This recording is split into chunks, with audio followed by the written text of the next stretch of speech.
All right, so we're going to big number P, and it's Franklin Roosevelt. Franklin Roosevelt is our president after Hoover. After Hoover is elected out in 1934, and Franklin Roosevelt is going to end up being president for 10 years, or just slightly under 10 years. He's our only president to be elected more than twice. He was elected four times, and he died in the fourth term. So he served 3 full terms and then a couple of months. And then he died in that fourth term. He's the only president ever, actually, and he's almost always ranked as one of the greatest presidents we've ever had. He's usually ranked as number 3 overall, behind Abraham Lincoln, George Washington, and then Franklin Roosevelt. Most of the time, he's ranked very, very high. Very, very high. Okay, so most of the time he's ranked very, very high. I don't think I've ever met a historian, like an actual history person, who ranked him lower than the top 5. Okay, the only people I've ever seen rank him lower are like political people who don't like him for political reasons, but for historical reasons, he's super, super, super, super important. Okay, his presidency is dominated by the Great Depression and then later dominated by World War II. All right, one of the big things that we absolutely need, and put this as your bullet point here, is that Franklin Roosevelt is responsible for a massive expansion of the government. A massive expansion of the government. More than any other president in American history, Franklin Roosevelt expanded the size of the government. Okay, the government made more money, it took more money, it provided more programs. He expands the government probably 3 times bigger than it ever was, ever. Okay, so this is a huge, huge deal. And this is why a lot of conservative people don't like him. A lot of conservative people really dislike Franklin Roosevelt because he expanded the government. And conservative people, generally speaking, want the government to be small. Right? Politically liberal people want a bigger government because they believe that the government can be used for good and used to make people's lives better. But conservatives, generally speaking, conservatives believe that the government is mostly inefficient and corrupt, and that the government really just hides corruption and hides inefficiency. Right? I think there's some truth in both of those answers. Right? I think that the government can do good things for people, and I think that the government is also sometimes inefficient and corrupt. I think we see evidence of both, right? Franklin Roosevelt is very much on the liberal side. The next thing that you need here, the next bullet point you need is that he's going to change our relationship with the government. This is a really kind of a tricky thing to understand. A lot of students have a hard time kind of wrapping their head around this one. And the reason why is prior to Roosevelt, and this could be your next line down, before Roosevelt, the government only protected people. The government only protected people. And in parentheses, you can put like military, police, firefighters, that kind of stuff, right? That there's this concept that the government can really only protect you from something bad. Okay, they can protect you from like evil Germany who's declaring war on us, or they can protect us from the criminals who are running the streets, or they can protect us from the fire that broke out, or they can protect us, in the case of the progressive era, they can protect us from an evil corporation who's trying to like get a monopoly and hurt its workers, or an evil meat packing plant that is poisoning its customers, right? Like the government can only protect. Roosevelt changes that. The next line down here is Roosevelt says that the government can be your protector and provider. Your protector and your provider. Roosevelt says that the government should protect you. Like it should protect you from, outside countries. It should protect you, when China is going to attack us. It should protect you. Or when the mob is coming to kill you, right? Or like when the meat packing plant is going to make you sick, right? The government should protect you for those things, but it can also provide. This means that for the first time ever, the government will provide help to the poor. help to the poor. This will later be called welfare.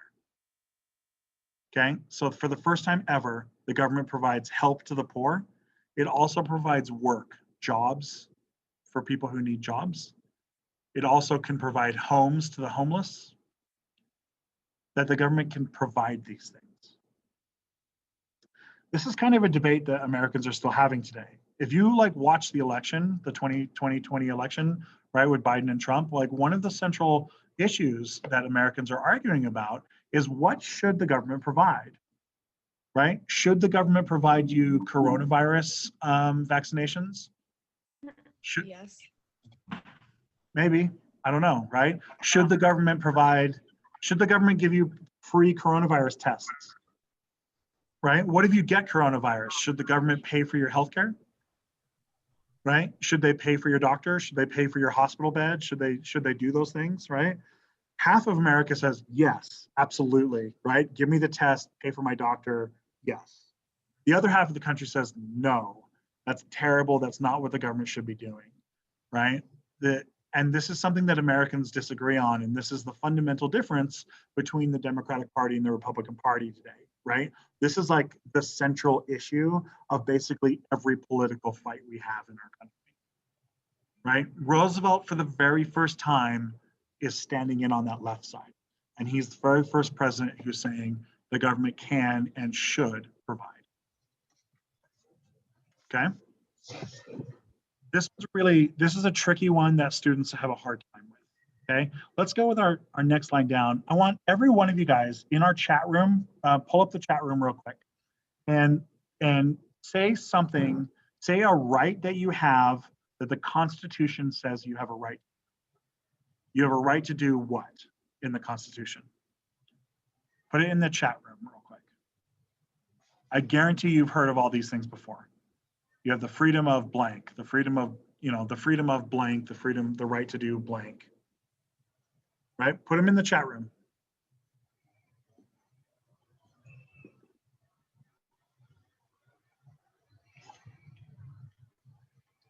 Freedom of speech. Allison says freedom of speech. Brandy wants to shoot people. Aaron, Naomi, and Allison just want to talk, but Brandy wants to go shooting things. Okay. Rain wants to just get together with her friends. Freedom of assembly. Okay, what else? What are we missing? The freedom to scream at people in public. You kind of have that freedom. You kind of have that freedom, kind of, right? Because screaming at people in public might be an assault, right? It might be an assault, so you maybe don't have that right, right? Freedom of religion, freedom of the press, freedom to protest, right? Protesting is a specific kind of speech, so that's, right? Speech includes all sorts of things, right? Speech includes everything from like writing a book saying the president's an idiot to like porn, right? Pornography is considered speech, right? All of those things are like from making a movie to whatever, taking pictures, making artwork, right? Freedom of services, right to a fair trial. You guys forgot like the right to not self-incriminate yourself, right? Like you have the right to remain silent if the cops come for you. You also have the right to a lawyer. You have the right to a trial, like a public trial with a jury. You have the right to bear arms. You also have the right to vote. The Constitution gives you that right to vote. In fact, the right to vote is partially in like 3 different amendments, right? Because you have the right to vote if you're a white property owning man, and then you get the right to vote based on your race, and then you get the right to vote based on your gender, right? Like, right, we do have those rights. We do have a freedom of travel, it's in there, yeah. So you have the ability to go somewhere, right? If you want to go to California, you'd be like, screw this class, I'm going to California, right? You can do that if you want. Okay, you guys get this idea. In your notes, you don't have a right to work. That's coming up, Patty. That's coming up. Okay, so in your notes, what I want, do you mean? we'll get there. We'll get there. The Constitution doesn't say anything about your right to work. Well, that's not true.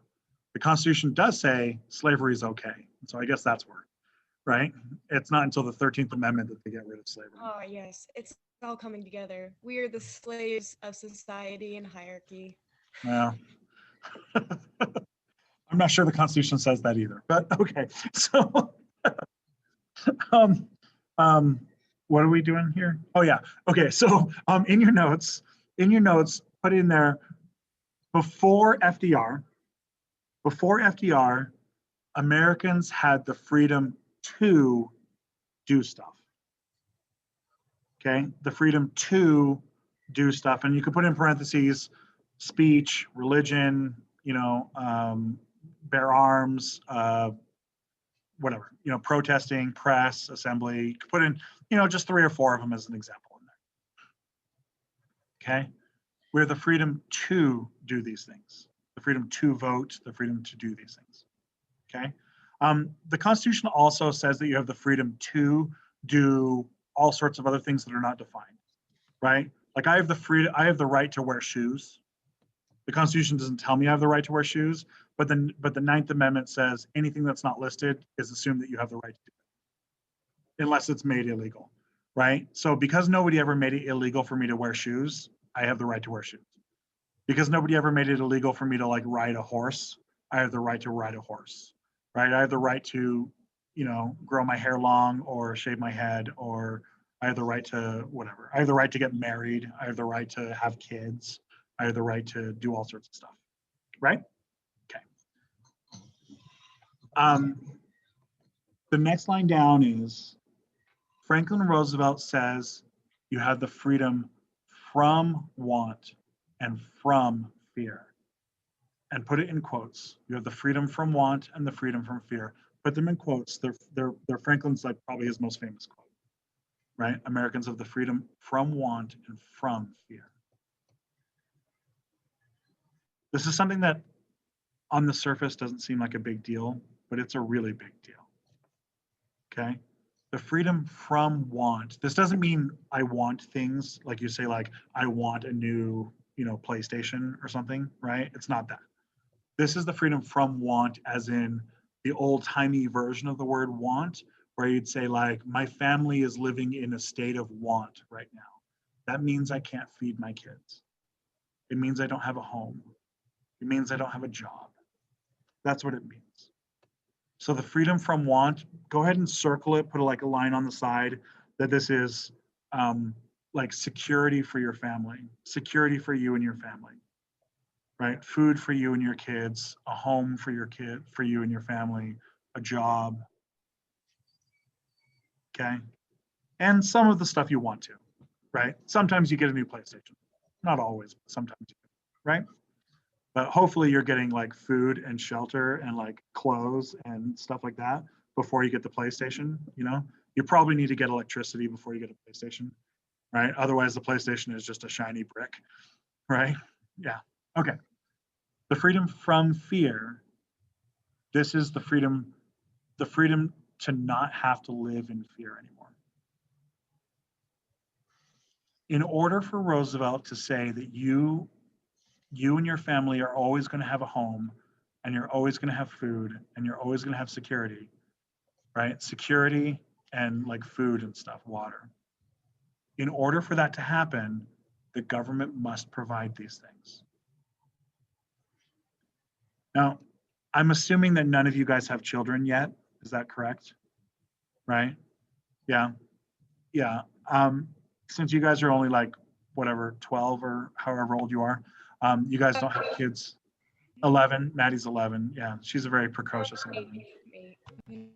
All right, but when you guys get older, eventually, probably you're going to have kids, or most of you will have kids. You're going to find that when you get older, there's nothing in the world more scary than unemployment. There's nothing scarier than that. I would rather face the zombies than unemployment. I would rather face a monster than unemployment. I've lost my job a couple of times in my life. As an adult, I got laid off a couple of times. There's twice that I've been laid off. And both times I was just paralyzed with fear and anxiety that I didn't know how I was going to feed my daughter. I didn't know if I was staring down the barrel of homelessness, right? That I'm like, can't pay my mortgage. I can't pay my rent. I am literally going to be living in my car next month with my wife and my daughter in my car. And my car's not very big, right? My car's not very big, and my daughter, she moves all over in her sleep all the time, right? It's gonna be very uncomfortable. And there's nothing scarier than that, than coming home and your kid is hungry and you don't know if you can feed her. That's terrifying. I'll fight a million monsters before I fight that, right?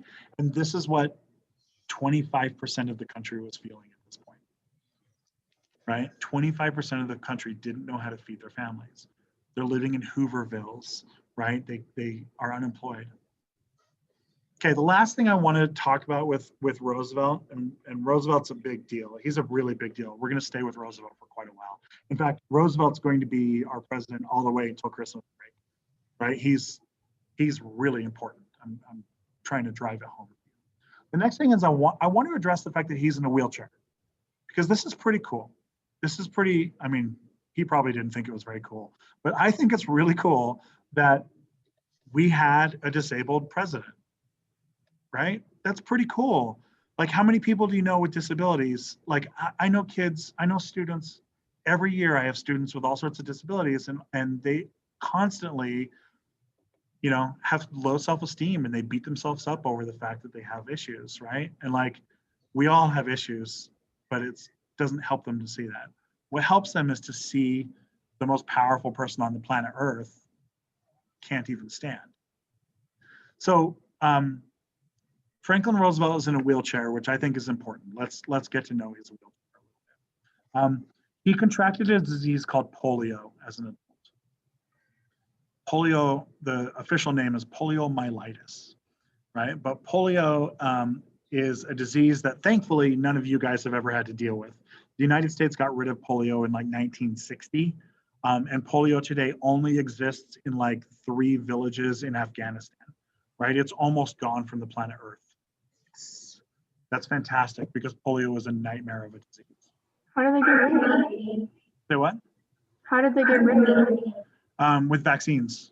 They created the polio vaccination. They invented the polio vaccination. Actually, we're going to get to this later, but Franklin Roosevelt is responsible for the polio vaccination, right? He helps to, he's not the doctor that creates the vaccination, but he helps to get the government funding to open up the laboratories that have the doctors in it that make the polio vaccination, right? Anyway, so polio as a disease, it's a virus that lives in your spinal column, and you get it from drinking tainted water, right? Water that has like fecal matter in it, and which hopefully you guys are not consuming any poop. You guys, I'm going to tell you this now. I am not a doctor, but it's really, really important that you guys consume as little feces as possible, right? It's really important for your health to consume as little. But I know some of you guys are like on the fence, and some of you guys are thinking, you know, maybe a little bit of poop would be good, right? You're like, dinner last night was really good, so maybe the poop is like, you know, pretty good, right? Like, that's logical. Rain, you're with me. Like, we know, Rain, you've gone down that road before.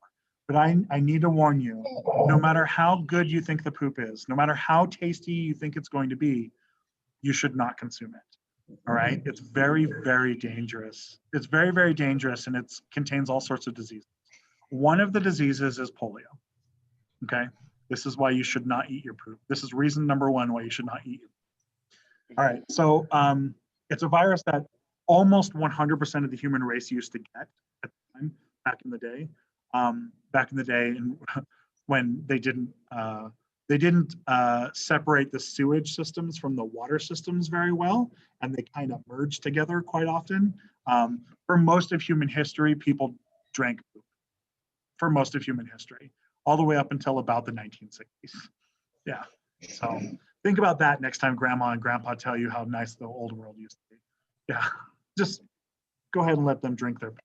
All right. So anyway, it used to be almost everyone got it as a child. It was a children's disease.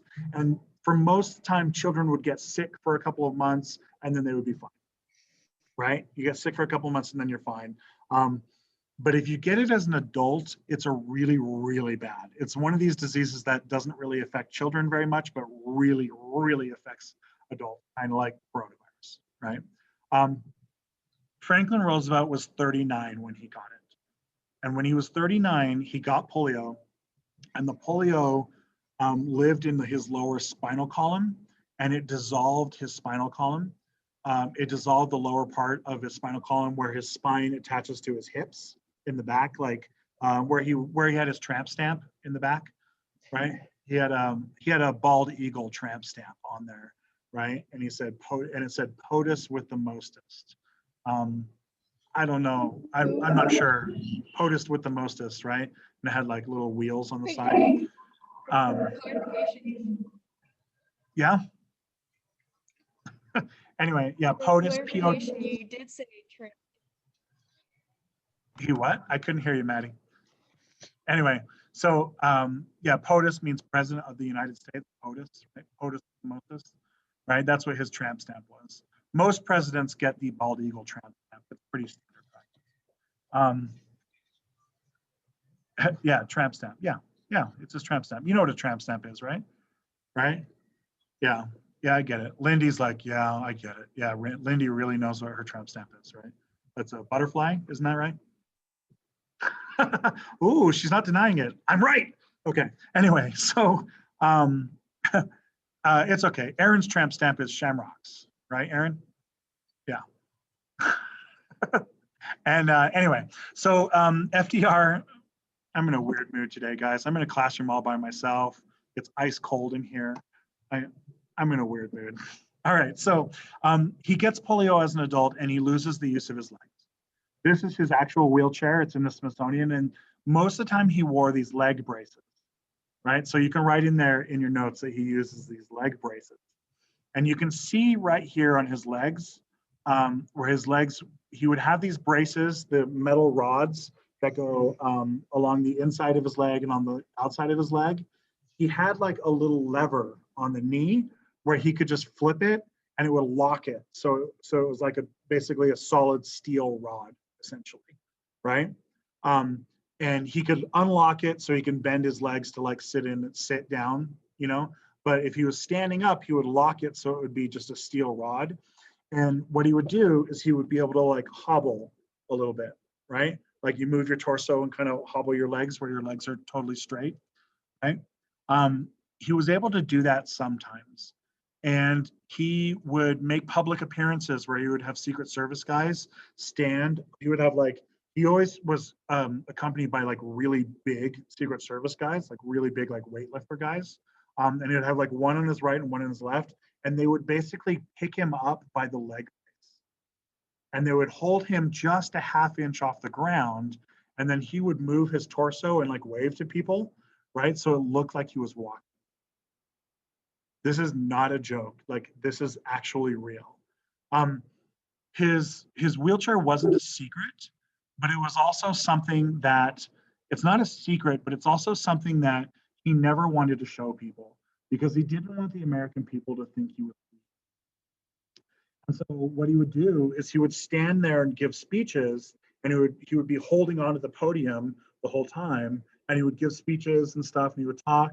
And most of the time when people are talking, they're like using their hands, they're, you know, calling to the crowd and stuff like that. He never did that because if he lifted his hand up, he would fall over, right? Because he was holding himself up with his arms. The press, this is really, really interesting. The press agreed to not write stories about it. And they agreed not to show pictures of him in his wheelchair. There's very, very few pictures of him in his wheelchair. Very few. There's not very many at all. Like less than 100. Okay. Think about how many times the president gets his picture taken, right? I'd be willing to bet that President Trump gets his picture taken like 1,000 times before breakfast, right? Like the president is like maybe the most photographed person in the world, maybe, right? But Franklin Roosevelt, Let me take my picture. yeah, he takes the best pictures, the best, greatest pictures of all time, greatest pictures ever, right? Yeah. Anyway, and that's not a yeah. Anyway, so this is interesting because the press didn't take his picture. They didn't show pictures of him. Very few cases of it, and the press just kind of agreed to not talk about it, right? Out of like a courtesy to the president.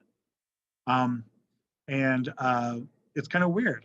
So there's this debate amongst historians where they argue about it, and they argue, how much did the American people know? How many people in the United States knew that he was in a wheelchair? He never made appearances in a wheelchair. He never was in a wheelchair outside of his own home, right? And there wasn't any TV, no TV, so people would only ever hear him on the radio, right? Can't hear a wheelchair usually unless the wheels are squeaky. But if he's just sitting there giving a speech, you can't hear anything. There's a lot of people who think that somewhere like 50% of people didn't know he was in a wheelchair. It's pretty cool. All right, let's go to the next big number real quick. We're going to introduce it and then we're done. All right. So what's the big number? Q, R, X, T? What is it? Rain just nodded at all the letters. All right. R, I think, right? It's Q. Q? Sure, we'll go with that. Big number Q. Oh, it should have been R. Oh. Failed. You failed me, Rain. All right, so for big number Q, put in FDR's first 100 days. The New Deal. Let's define the New Deal real quick. The New Deal, in capital letters, the New Deal is the collection of government programs meant to reform the government, meant to reform the American system.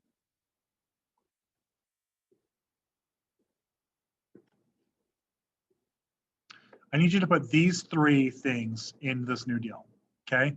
The New Deal focuses on the three R's: relief, reform, recovery. And you can put them like in boxes next to each other, kind of like how I have my boxes on the screen, or you can put them in a list, whatever works best for you. All right, so the relief is to help the people who are suffering. Relief helps the people who are suffering. If the people are starving, give them food. If they're homeless, give them a home. If they're unemployed, give them a job, right? Stop the suffering. That's what relief is. Reform is fix the system that made those people suffer in the first place. Fix the system that is making those people suffer. And then the recovery is bring back what was lost.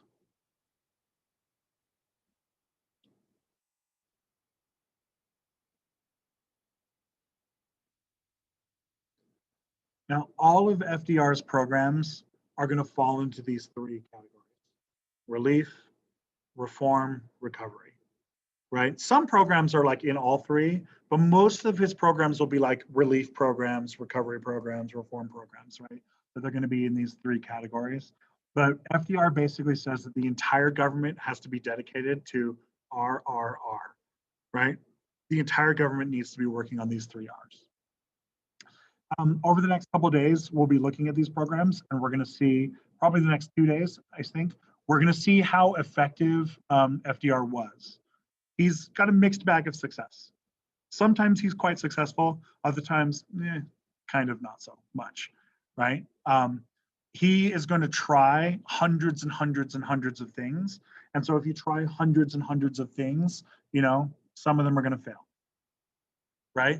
And FDR basically just said, I would rather fail trying to do something than to fail by not trying, right? And most of the time, the American people are going to agree. The American people are going to be like, yeah, thanks, we want you to try. And so it's good. All right, this is a good place. We're going to stop here. Do any of you guys have any questions about this stuff? What was the definition of the New Deal again? The New Deal is the collection of government programs that FDR started to fix America.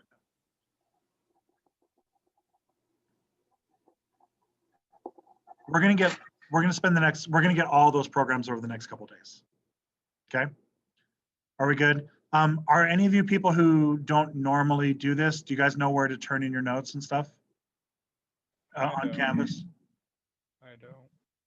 On Canvas, on the assignment on Canvas is Q2 and is this N3 or N2? I'm going to stop recording now.